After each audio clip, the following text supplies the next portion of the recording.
Cyberpunk 2077 is a massive game, and after clocking in a ton of time with it, we have a few tips to make your journey through Night City go a little bit more smoothly. Here are a few things you need to know before you dive in. Wake the up, samurai.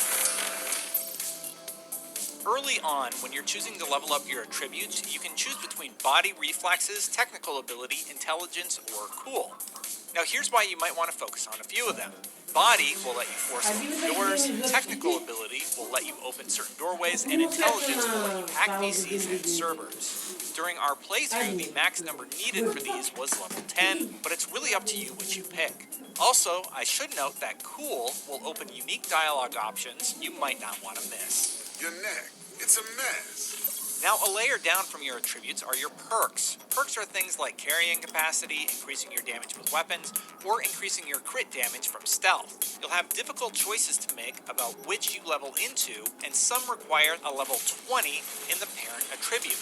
So before you go down a path, we recommend thinking about your playstyle and building towards it, as we can make an entirely new video just about leveling and perks. One of the more nuanced items is that there's an entire text messaging system in the game that allows you to keep up with friends or job offers. I can't come to the harbor right now. To access your phone, hold down on the D-pad when you get a call or text you'll need to respond to. The game has a ton of side missions, gigs, and cars to acquire, but if you choose to mainline the story, you technically can in around 20 to 30 hours of game time.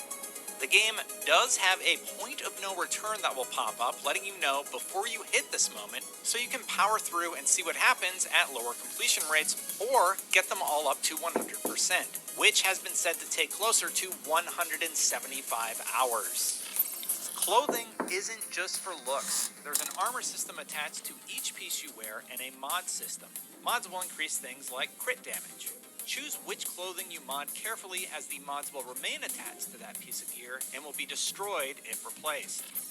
Guns come in 3 different variations. There are power weapons that will ricochet bullets off of surfaces, tech weapons can be charged up to release a single powerful shot, and smart weapons that lock on and hone into a target with self-guided micro projectiles. Those smart weapons will require a smart targeting module.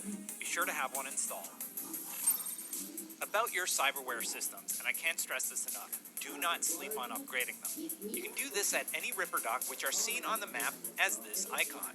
The reason I say this is because your base RAM is what you use to hack your opponents, buffer size gives you more attempts to complete your hacking minigame, and slots allow you to add mods to your cyber deck and give you even more options in combat.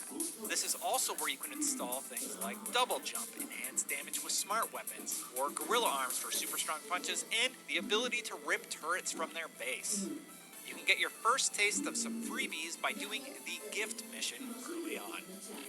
The game is quite generous with autosave, so if you ever make a mistake, don't worry too much about it. You should have a nearby save that'll let you give it another go. If you are a hoarder of weapons and trinkets, you'll want to use the game's storage system. This can be found in your apartment or on your car or bike at any time. So, because I know you're going to ask, if you're looking for a more adult encounter, visit the Joy Toys in Westbrook near Japantown. Hey, you looking for some company tonight? These people you can interact with have lip icons above their head. People will sometimes get freaked out when you walk around with a gun or your fists out, so while it's not clearly said, you can quickly double tap C on PC, Y on Xbox, or triangle on PS5 to put your weapon away before you put people on edge. Anyway, those are 11 spoiler-free tips to get you started and hopefully answer a few of the questions you may have early on in the game.